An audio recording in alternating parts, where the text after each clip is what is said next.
because those three have so clearly made it known that they are a trio.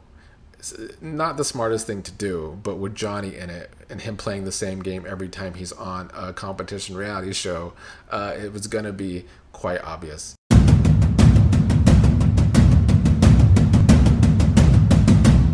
What is up, everybody? Gonna talk about episode 5 of House of Villains, which is an episode that kind of flipped the game on its head, which is something I always enjoy, to say the least. We had, for the first 4 episodes, this 5-person alliance being built up.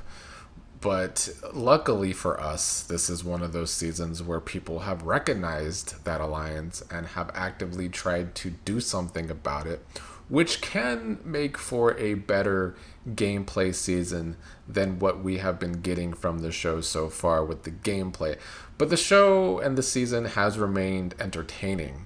I think this cast has done their best to be entertaining. At least everyone not named Johnny or Christine has tried their best to make this season entertaining. And the editing for the show is also pretty good. New York started this episode being happy that she survived and appreciates it.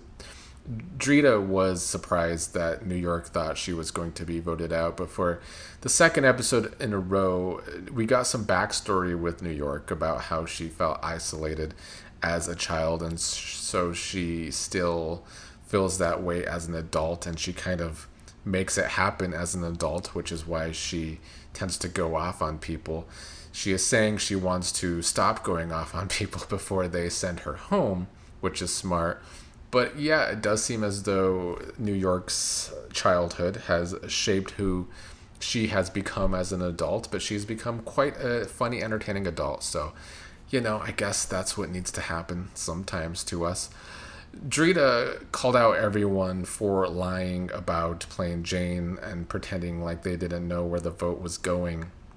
And she said the whole time she was voting to keep playing Jane. Drita has been seeing the house as a bunch of followers, which at times this season, that has been the case. They have just kind of been going with the flow, letting the big alliance get its way. Kate and Johnny, who we have talked about feuding this whole time, even though I don't really still understand their feud. I guess they just don't like each other. But this is the typical Johnny I've been talking about for 2 weeks now, who just gets this big ego every time he's on one of these competition shows, which is why I don't think he is good TV on these competition shows, because it's the same damn thing every time. Kate was pointing out his big ego and how he felt like he was supervillain and just all high and mighty, but being a supervillain ends, and it is ending for Johnny, even though Johnny was going around saying he's going to be the first back-to-back supervillain this season. They did Johnny and Ashley plotted together against Kate about how Kate sucks at physical challenges, but that was giving us a hint of the future right there. Tyson, meanwhile, is really working the playing all sides of the house game, because he is probably the closest person to New York right now, which is a hard thing to do in one of these competition games. But they ended up bird watching together like the old ladies that they are. And New York did say in a confessional that she sees Tyson as her closest ally right now, which I think is what Tyson was working at there. But of course, Tyson's closest ally is Tom, or it seems to be Tom. It is, in Tom's mind, that is definitely the case, because Tom spent this entire episode trying to have Tyson's back and trying to protect Tyson. And Tyson and Tom have been recognizing the Johnny and Ashley and Paul trio within their 5-person alliance, even though I don't think Paul is necessarily deep in that trio. But Tyson is seeing this as the right moment for them to move on and jump ship to Kate in New York and let that side of the house that thinks they're running the game fall, which is smart. And Tyson's kind of getting the credit for it here in the edit, but Tom's kind of been working towards this for several episodes now, so I think Tom actually does deserve credit for this too. Although it's not that I guess it's not necessarily that Tom deserves credit for it, but like the alliance itself was not treating Tom good, and Tom could clearly see that he was at the bottom of that alliance, which is one of the many things that makes a big alliance harder in this game than people think, is that you got to keep everyone in the alliance happy, and the more people that are in the alliance, the harder it is to do that. But Tyson does feel like he needs to tread carefully with Kate, and even in alliance, I guess he tried to align with Kate again here. But in confessional, Tyson is asked if he's in an alliance with everyone, and he really could not answer that in a confessional. So Tyson's edit here is definitely on a game level that he is trying to play every side of the house right now, except for maybe Christine. I don't know where Christine lies in this house. I don't think Christine knows where Christine lies in this house. I think she's on crystal meth and not really understanding what's going on, because that was her edit for the first 4 episodes. She seemed a little more coherent in this episode, though, I will say that. But Kate and Tyson had this big plan to sabotage during the challenge if they can.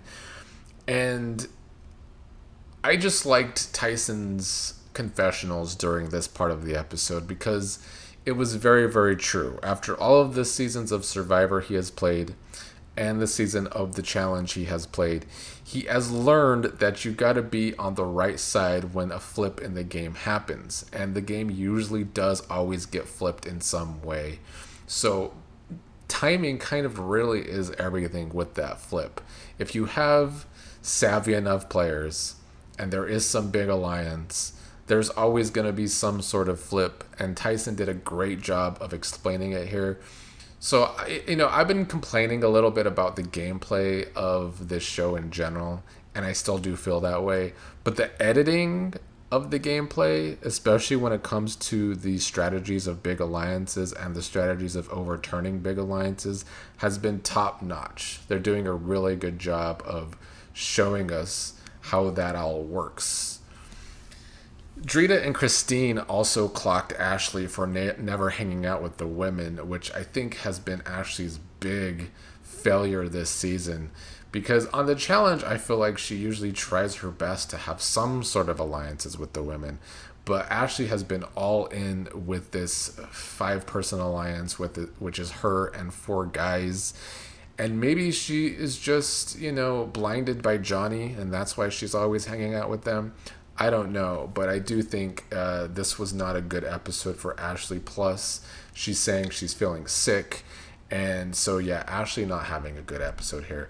But who had a great episode was Kate. So her nonchalant attitude, it gets hard for me to root for in competition games because it's just so nonchalant.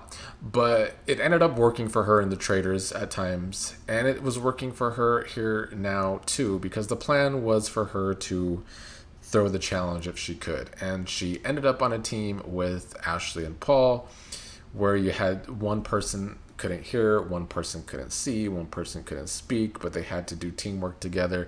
So Kate did her best to sabotage that, even though at one point Ashley was definitely onto the fact that Kate was trying to sabotage that challenge. But despite Kate trying to sabotage that challenge, their team ended up doing the best over the team of Tyson, Tom, and Drita, and Christine, New York, and Johnny. But the thing was that the 3 that did the best had to then compete against each other and go through all 3 where they couldn't talk, hear, or see, and find some sort of stuffed monkeys, whoever found it first, without seeing, in this little maze thing at a child's birthday party. And Kate ended up doing the best, and Kate was our supervillain, giving us our person to root for in this episode, and giving us the hope that she makes the right decision and puts those 3 that are working so hard together on the block together. Kate ended up taking Drita and Tom on the award, which was a small boat, and Kate is used to a bigger boat because that's the original show she comes from. Drita made a comment about how Kate is going to be gangster this round because she actually doesn't give a fuck, and it's true. I think that is where her being so seemingly not caring about the game actually might come in handy because I really don't think she gives a fuck about winning the game. But it also means she's not afraid to make a big, scary move. And that is what ended up happening. I think Kate already knew she was going to put up Paul and Johnny because they were just the super villains, or Johnny was, and Paul was his right hand, and they both put Kate up. So that was an easy decision. And then the obvious decision was to put up Ashley with them because Ashley is so close with them. But Kate was also considering Tyson because Tyson playing all angles is already starting to come out. Like, and Tom was doing his best to stand up for Tyson, but that was part of the reason that Tyson was caught up in being in so many alliances when talking to Kate, because he's telling Kate he can be her number one, but Kate, of course, is going to question, aren't you and Tom like this? So that was smart of Kate. And then I think Ashley, Paul, and Johnny kind of screwed themselves with Kate because she would let them write names down anonymously and put them in her drawer about who should be nominated instead of them. And apparently Paul ended up throwing Johnny and Ashley under the bus, which shouldn't be surprising because Paul's edit from the beginning has been he's in this alliance, but he's also kind of working against this alliance because he doesn't really feel that solid within the alliance. But he kind of got caught up here, and I think it made himself look like a better target than Tyson here. So Tyson does get saved in the end, and Kate puts up Paul, Johnny, and Ashley. But that was the move, in my opinion, because those three have so clearly made it known that they are a trio. It's not the smartest thing to do, but with Johnny in it and him playing the same game every time he's on a competition reality show, it was going to be quite obvious. But good to Kate. Kate had a great episode. Kate was very entertaining in this episode. Kate realizing everyone kissing her ass now that she's super villain was also great. So an overall entertaining episode, and just good for strategy, good for the game. Love seeing a big alliance overturned. That always does my heart good. But even people like Drita, you can see, are playing the game now. Drita has it out for Tyson because she can't read him. And I think that Drita and Kate had this discussion where they think they can adopt Tom if Tyson's not in the game. Now, Drita did not end up getting her way with Kate because Kate did not nominate Tyson.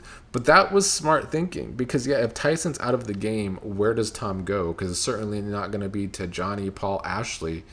So everyone's thinking right now, and that makes the gameplay better, which makes the overall show better. So I'm excited actually now to see where the game goes going forward.